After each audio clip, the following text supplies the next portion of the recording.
में अन्या की आदम मुंह तवी सी संग या सान्या सुप। अस्सलाम वालेकुम साथियों, सबका पहले आवा के मुझे स्टार ते चल रहा है भली का मुझे नालो आजाद अली है।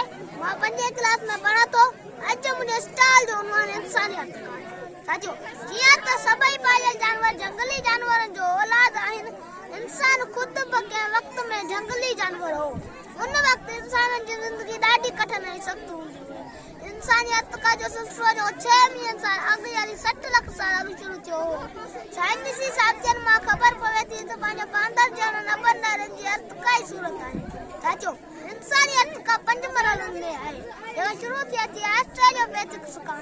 ही ॾाकड़ा बांदर हुआ 1 खां 5 मिलियन साल अॻु हुआ। हिननि जी ड्रैग 1.10 मीटर हुई, वज़न 40 किलोग्राम ऐं सिधो हलंदा हुआ। उन खां पोइ आहे होमो हेबिलिस दस्ती इंसान 1.6 खां 2 मिलियन अॻु हुआ। हिननि जी ड्रैग 1.59 मीटर, वज़न 50 किलोग्राम।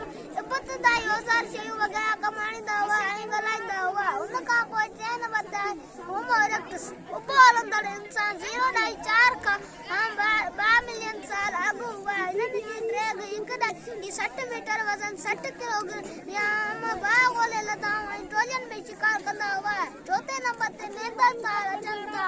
अॻाट्रा 10 इंसान 2 लखनि खां 3 लखनि साल अॻु हुआ। हिननि जी ड्रैग 1.65 मीटर, वज़न 80 किलोग्राम। पहिरियां दफ़नाईंदड़ हुआ ऐं काठ औज़ार क़दम आणींदा हुआ। साथियों आख़िरी ऐं 5 नंबर ते अचे थो होमो सेपियंस जदीद ऐं ॾाओ इंसान जेकी 1,30,000 साल अॻु खां वठी अॼोके दौर ताईं जो इंसान। हिननि जी ड्रैग 1.70 मीटर, वज़न 70 किलोग्राम। हम फन जा मिसाल आहिनि ऐं हॾनि ऐं सिंगनि मां ठहियल औज़ार क़दम आणींदा आहिनि। साथियों तव्हां ऐं अचे जो सभु इंसान होमो सेपियंस में अचनि था। महिरबानी साथी, लख जबरदस्त, शाबाश।